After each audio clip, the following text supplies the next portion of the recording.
Finalement, c'est fait en très bonne intelligence tout ça. Oui, mais de toute façon, souvent, on a tendance à vouloir critiquer en sachant, moi je prends tout le temps le même exemple, c'est l'exemple Didier Deschamps avec la Coupe du Monde.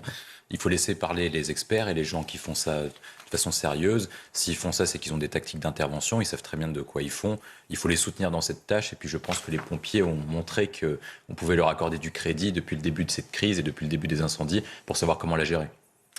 On est en direct avec Serge Zaka.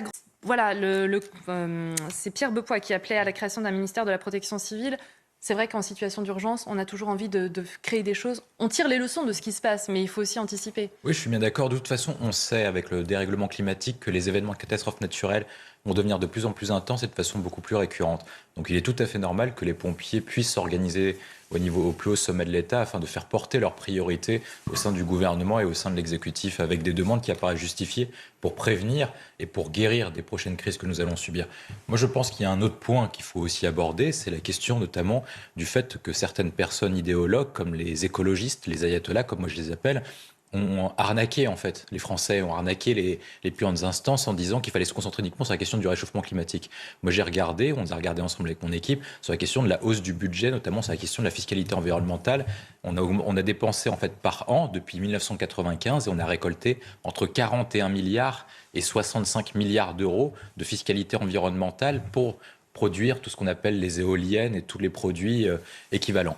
Ça ne nous a pas permis d'avoir une souveraineté énergétique, comme contrairement à ce que les gens disent, parce que notre parc nucléaire est de plus en plus mal entretenu et vraisemblablement l'hiver prochain on sera en restriction énergétique.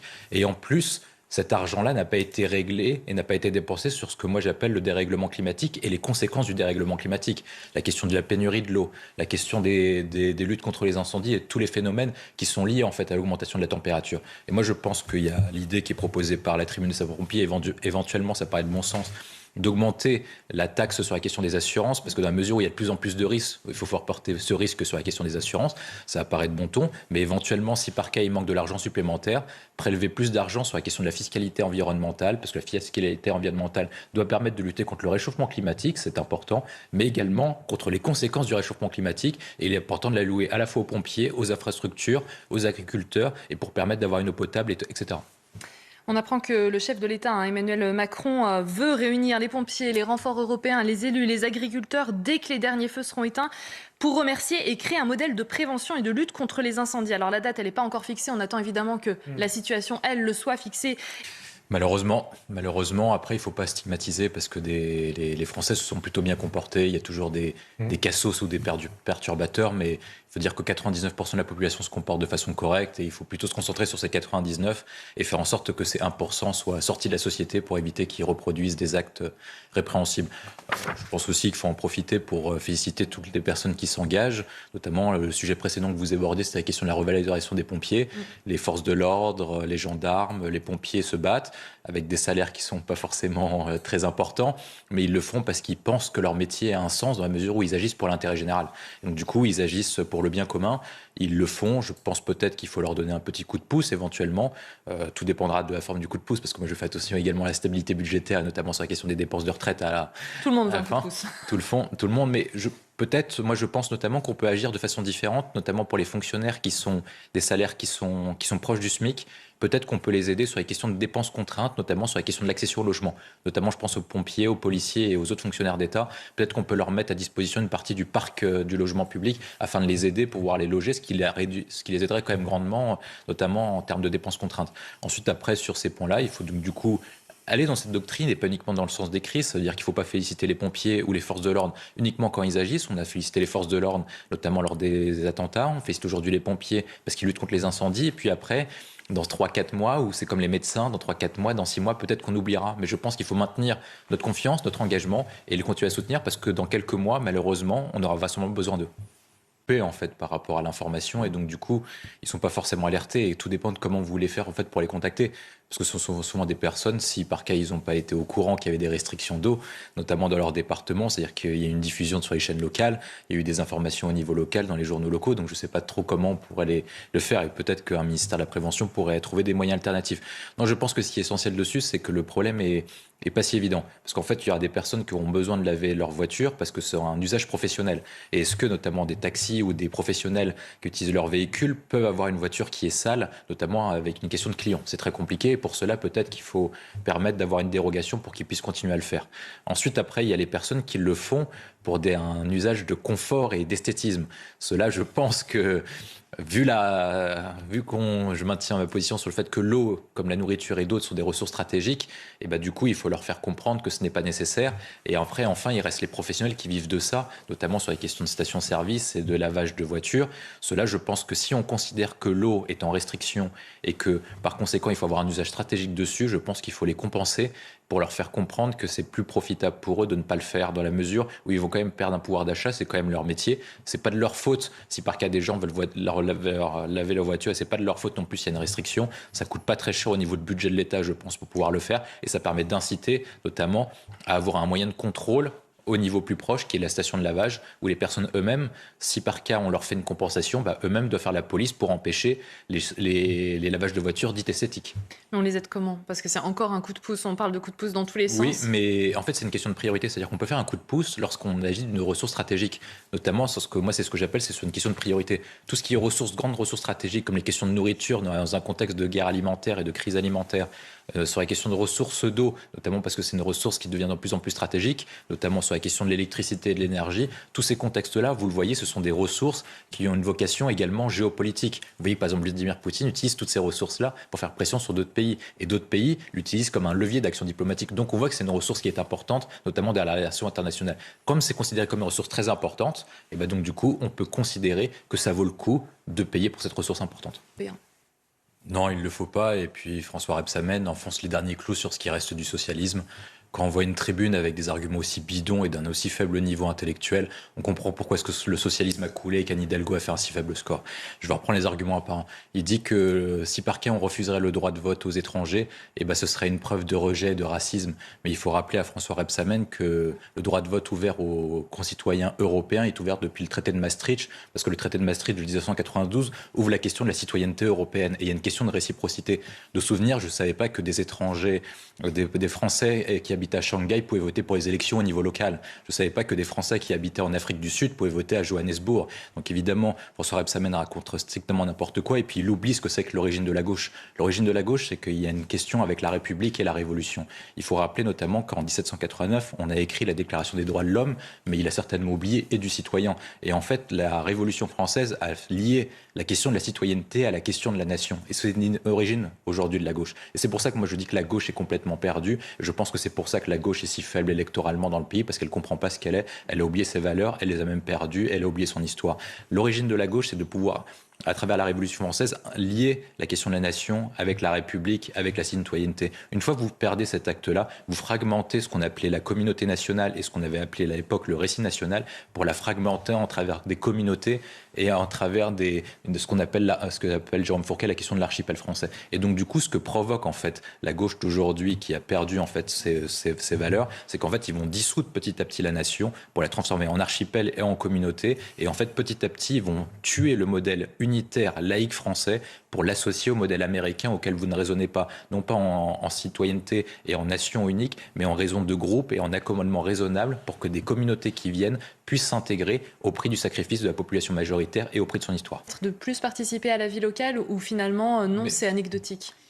Est-ce que ça permettrait, quand vous regardez... On n'a pas le droit de faire des statistiques ethniques en France. Par contre, on peut faire des suppositions à partir d'un faisceau d'indices, notamment par rapport aux bureaux de vote dans les quartiers. Moi, j'analyse souvent les questions des élections locales. Et quand vous regardez les quartiers qui participent moins aux élections locales, c'est les quartiers dites plutôt des cités et des quartiers dits populaires. Et donc, du coup, vraisemblablement, ces personnes-là déjà participent moins aux élections locales et aux élections même tout court que la plupart de la population française. Donc en plus, vous prenez et vous donnez le vote à des étrangers, donc du coup, qui n'ont même pas le lien de la nationalité. Vraisemblablement, le taux de participation auprès de cette personne-là, déjà, le nombre ne serait pas très important et en plus, le taux de participation serait très faible. Moi, je ne pense pas que ça les inciterait à participer à la vie démocratique. Moi, je pense que le processus a été posé, notamment depuis les Républicains et depuis la Révolution française, c'est la question de l'assimilation et l'acquisition de la citoyenneté. C'est qu'il faut leur permettre et les encourager, pour ceux qui participent à la vie vie économique, et c'est tout à fait légitime. Ceux qui participent à la vie économique, qui permettent d'enrichir le pays parce qu'ils apportent un plus, ils apportent un intérêt à la France, ils répondent à plusieurs critères, et ben les encourager à prendre la nationalité française. Et je pense que c'est le parcours que nous, on doit conserver. Et c'est pour ça que je suis très dur contre François Rebsamen, parce que normalement, c'était une idée de gauche, tout ça. C'était l'idée des révolutionnaires, c'était l'idée complètement républicaine, en fait, d'assimiler les personnes au sein de la communauté nationale pour qu'ils puissent devenir citoyens et qu'ils puissent faire tout ce parcours. À partir du moment où vous bradez la question du droit de vote, en fait, vous bradez la question de la citoyenneté et se posera même la question de l'importance de la citoyenneté française vis-à-vis d'une partie grandissante de la population, notamment d'origine étrangère ou étrangère tout court. Et si par cas vous faites ça, petit à petit, vous allez continuer à se faire ce que j'appelle Jérôme Fourquet, c'est-à-dire transformer ce qu'on appelle la communauté nationale en petites communautés et qui vont fragmenter et conduire un archipel français.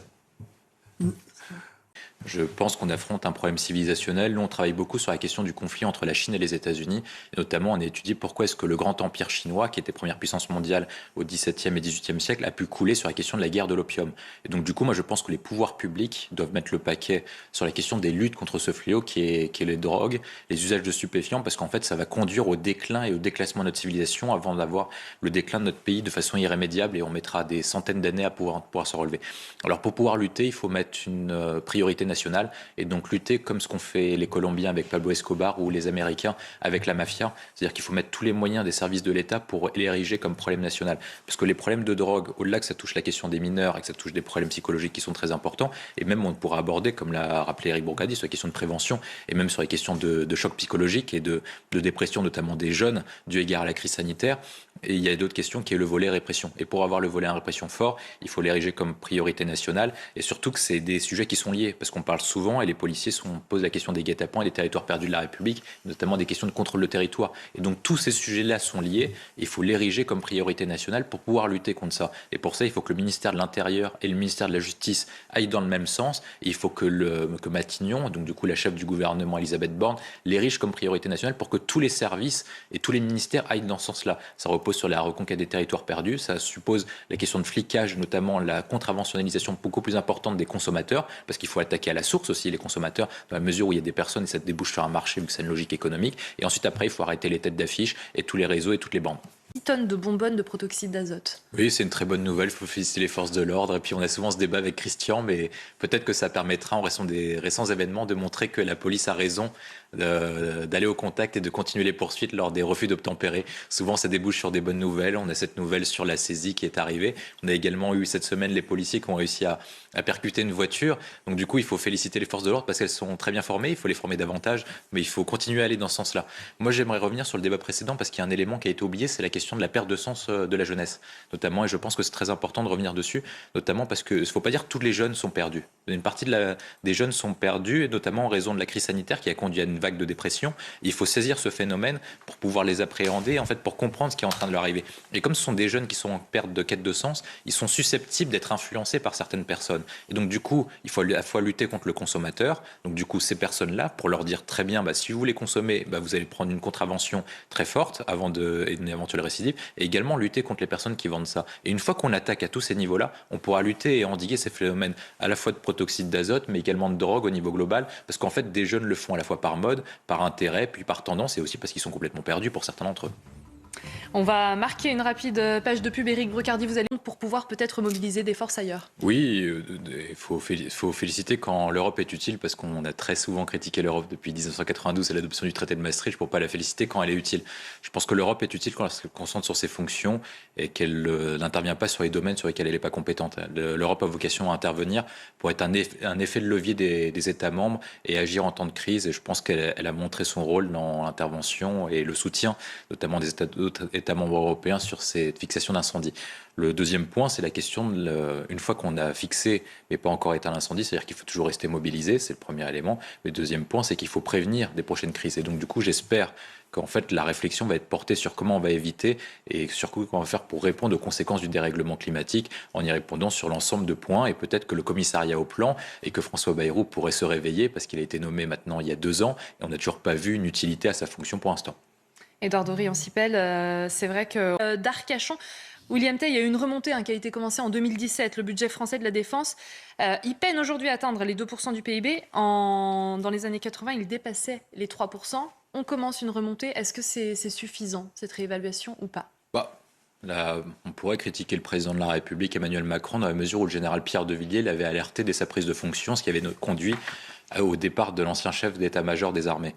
Ensuite, après, Emmanuel Macron hérite d'une situation qui est compliquée dans la mesure où, depuis Jacques Chirac notamment, qui n'est pas le président que je porte principalement dans mon cœur, on a eu principalement beaucoup de difficultés. Et je pense que ce niveau-là, il y a eu un enchaînement de mauvaises décisions qui a conduit à la situation dans laquelle on est.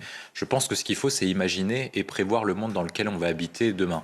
On voit notamment en fait que les États-Unis d'Amérique vont se retirer des principales théâtres d'opération. Ils se sont retirés d'Afghanistan, ils se retirent petit à petit du Moyen-Orient, ils vont se retirer de l'Afrique. Là, ils ont repris une petite présence en Europe de l'Est dû égard au conflit entre la Russie et l'Ukraine, mais il faut se questionner sur est-ce que cet investissement américain sera durable. Si par cas ça ne l'est pas, ça veut dire que l'Union européenne, l'Europe principalement, devra défendre 3 théâtres d'opération pour protéger ses frontières extérieures. L'Europe de l'Est, le Golfe, pour la situation d'approvisionnement notamment en termes de gaz et de pétrole, et également l'Afrique pour éviter des flux migratoires et pour assurer une stabilité dans la zone, dans la mesure où il y a toujours une menace du terrorisme islamique. Par rapport à ces 3 zones, quels sont les pays d'Europe qui vont pouvoir intervenir? On sait que notamment c'est la France à chaque fois qui est le principal, qui envoie le principal contingent et que les autres pays nous apportent certes une aide logistique, mais que c'est nous qui payons le prix du sang et le prix de nos armées. Et donc par rapport à cette grande mutation, moi je pense qu'il faut faire en sorte que l'armée française soit polyvalente et puisse assurer la sécurité européenne et même la sécurité de ces 3 zones. Ça repose sur plusieurs leviers. La France doit augmenter son budget, mais ce ne sera pas suffisant. Il faut encourager et inciter à la création d'un OTAN européen et non pas un OTAN tout court, parce que l'OTAN européen, parce qu'on a des intérêts qui sont propres, mais ce sera plus facile de mutualiser nos moyens. Et si par cas les autres pays refusent de créer un OTAN européen, il faut les conduire à nous payer pour assurer la défense commune.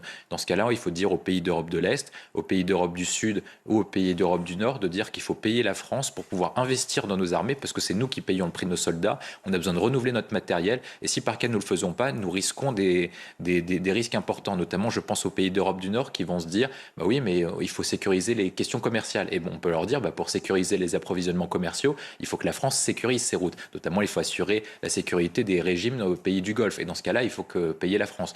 Les pays d'Europe de l'Est ont peur des questions migratoires. Et donc, du coup, ce sera rentable pour eux de payer la France pour assurer la sécurité et la stabilité des régimes, pour éviter des flux migratoires. Et c'est la même question pour les pays d'Europe du Sud. Donc, une fois qu'on a imaginé ça, on a un cadre global. Ensuite, après, il y a une évolution de doctrine. Édouard Dorian-Sipel en a parlé. C'est la question de la guerre à haute intensité et ce qu'on appelle la guerre hybride qui devient de plus en plus complexe. Et donc, du coup, principalement, il faudra investir dans des forces spéciales un peu type Wagner ou un peu comme ce qu'il y a à la CIA pour pouvoir en fait intervenir sur des théâtres d'opération pour qu'on soit beaucoup plus mobile et ne pas intervenir tout notre contingent et risquer des armées régulières. Donc il faut imaginer tous ces processus-là. Je pense que des idées ont été mises en place et maintenant il faut les appliquer le plus rapidement possible dans la mesure où les successions de crises ont accéléré le temps politique et ont accéléré le temps des mutations. Et une fois qu'on a imaginé tout ça, on est capable de retrouver une prospérité, une grandeur et la France est en capacité de retrouver sa place dans le concert des nations. Christian, plus d'implantation? Oui, je vais y répondre, mais j'aimerais répondre aux deux. C'est la question de la revue générale des politiques publiques qui avait été décidée à l'époque par Nicolas Sarkozy. Effectivement, on pouvait dire que la doctrine n'a pas été efficace dans la mesure où ça a été mal appliqué et qu'on a concentré la baisse des effectifs sur les moyens régaliens plutôt que sur les moyens sociaux qui se sont répandus ou sur les questions des collectivités territoriales qui ont recruté plus d'1,5 million de fonctionnaires alors que la population n'avait pas augmenté d'une même proportion.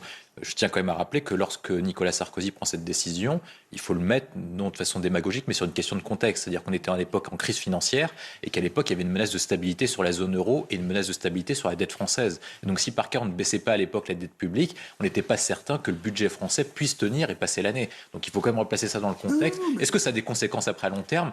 Il fallait mettre la décision dans laquelle ce contexte-là. Donc je pense que c'est important de mettre les points qui sont justes. Quand quelqu'un fait une erreur, il est important de le souligner. Quand quelqu'un fait des bons points, il est important de le mettre aussi. Ensuite, après, sur la question que vous posez, sur la question est-ce qu'on a abandonné les quartiers, il y a une raison pour laquelle on les appelle les territoires perdus de la République. C'est qu'en fait, les pouvoirs publics les ont abandonnés. Et malgré tout, pour se donner bonne conscience, on a injecté des centaines de milliards d'euros sur la question de la politique de la ville. Donc c'est qu'ils ne sont pas abandonnés. Justement, je vais y revenir. Je vais y revenir. Je vais y revenir. Vous mettez des milliards et ça s'appelle pas un abandon. Je pense que c'est une mauvaise décision parce qu'en fait, les gens pensent qu'en mettant plus d'argent et plus de moyens, forcément, on répond au sujet. Mais la question n'est pas toujours une question de moyens, une question de budget. C'est une question d'autorité, c'est une question d'évolution et de comprendre la sociologie en fait que l'on vit dans ces quartiers. Lorsqu'on analyse sur ces quartiers, en fait, qu'est-ce qui se passe? C'est qu'en fait, on concentre les problèmes dans la mesure où ce qu'a dit Christophe Guilluy dans les temps des gens ordinaires, c'est qu'en fait, les personnes entrent dans le cycle de la délinquance parce qu'ils sont sous l'égide des grands frères ou sur la question de l'égide des caïds. Et ensuite, après, une fois qu'ils vont en prison ou qu'ils s'écartent pour revenir dans une vie normale parce qu'ils construisent notamment une vie de famille, ils sont remplacés par l'arrivée l'arrivée d'une immigration naissante ou par des jeunes en fait qui sont délaissés et qui reprennent le cycle. Et quand on n'arrive pas à endiguer ce cycle, cette spirale de la loose, on n'arrivera pas à répondre à la question des quartiers. Donc je pense qu'il faut reprendre physiquement ces territoires perdus de la République à travers un triptyque. Reconquête, destruction, reconstruction. La reconquête, ça veut dire envoyer les policiers et appliquer l'ordre régalien et également l'ordre judiciaire qui vont plutôt dans le même sens, c'est-à-dire appliquer l'effectivité des peines. Lorsqu'on parle de guet-apens, Édouard Riancipel parle de la question des tribunaux correctionnels, mais on parle de crime. On parle de crime et pas uniquement de délit. Donc normalement, ça doit aller en cour d'assises. Il faut l'établir. Mais justement, on va y arriver et je vais reprendre une de tes idées, Christian. Je pense notamment, comme à l'instar des États-Unis, du coup, il faut demander aux réseaux sociaux, si par cas ils veulent se maintenir sur une présence française, de donner toutes les informations nécessaires permettant de criminaliser et d'établir l'infraction. Les États-Unis le font sur certaines peines. Je pense que la République française est assez forte, comme l'Union européenne, pour exiger des réseaux sociaux et des différentes plateformes ce retour. Et ensuite, après, on le mettra sous place. On part sur le principe de demande administrative et ensuite après on place ça sous la question du contrôle du juge pour respecter la question des libertés publiques. Ensuite après sur la question de la reconstruction et de la destruction, je pense que tout ce qui est construction, SRU, etc. a détruit en fait l'ensemble de ces quartiers dans la mesure où des personnes sont incitées à rester dedans et en fait on les incite à rester dans la misère. Et à chaque fois on aborde le même sujet qui est mais par cas si on fait sur ce type de proposition on arrivera à la question des émeutes. Mais mettez-vous à la place des habitants de ces quartiers, des parents qui habitent dans ces quartiers, qui voient les enfants sombrer dans la délinquance ou c'est placé sous l'égide des grands frères ou même sous les prédicateurs ou c'est la question des imams. Est-ce que ces personnes-là ne méritent pas le changement? Est-ce qu'ils ne l'attendent pas? Je pense qu'ils ne le redoutent pas. Évidemment, ils l'attendent et ils attendent une fermeté et une volonté politique des pouvoirs publics. Édouard Riancipel, vous n'étiez pas d'accord avec William Tay? Pour William Tay, je pense que Gérald Darmanin, il y a à peu près deux possibilités pour lesquelles il effectue une alerte. Soit il a des renseignements et il y a une montée des sujets, notamment sur les réseaux sociaux et sur les différentes plateformes, et des renseignements qui montrent qu'il y a un risque réel. Et dans ce cas-là, il est dans la question de la prévention.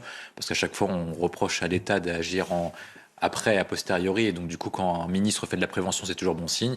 Soit par cas, il essaye d'alerter en fait l'opinion publique afin de pousser en fait les maires, et donc du coup, il se dit peut-être qu'il y a quelque chose, mais je suis pas vraiment sûr. Mais dans ce cas-là, au moins, j'aurais prévenu pour montrer que je suis un ministre qui agit concrètement. Je pense que ça permet une chose qui est intéressante, c'est qu'en fait, les forces de l'ordre sont surutilisées, mais au moins, on permettra en fait de solliciter les polices municipales ou les autres forces de sécurité pour protéger les lieux de culte. Donc c'est un élément intéressant à mesure où chaque maire va être incité notamment à mettre à disposition sa police municipale pour protéger les lieux de culte en raison du week-end d'Ascension. C'est le premier élément. Le deuxième point, c'est qu'en fait, on a une montée des actes antireligieux.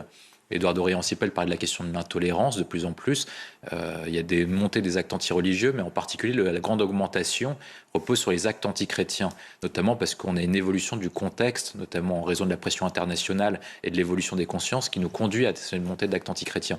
On le voit notamment depuis les attentats du 11 septembre 2001 et ensuite après avec les attentats et l'apparition de Daesh, qu'en fait les islamistes ont visé notamment certains pays d'Europe en raison de leur politique, géopolitique, et en raison d'une guerre civilisationnelle, en raison du fait que la France, d'une part, avait pris une grande part contre la lutte contre le terrorisme, c'est le premier élément, et deuxième point, c'est que la France aussi est la fille aînée de l'Église et donc du coup était une cible privilégiée à abattre sur ce point de vue-là, c'est une question de guerre de religion. Et donc du coup, la vigilance doit être constante.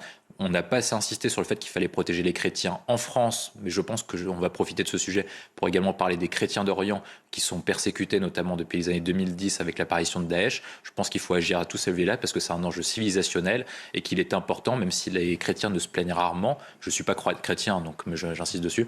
Je suis pas croyant notamment. Mais je pense qu'il faut insister dessus parce que c'est une question de notre civilisation et c'est une question de protéger même ceux qui ne se revendiquent pas et qui ne demandent pas l'assistance, notamment parce que c'est un devoir de l'État.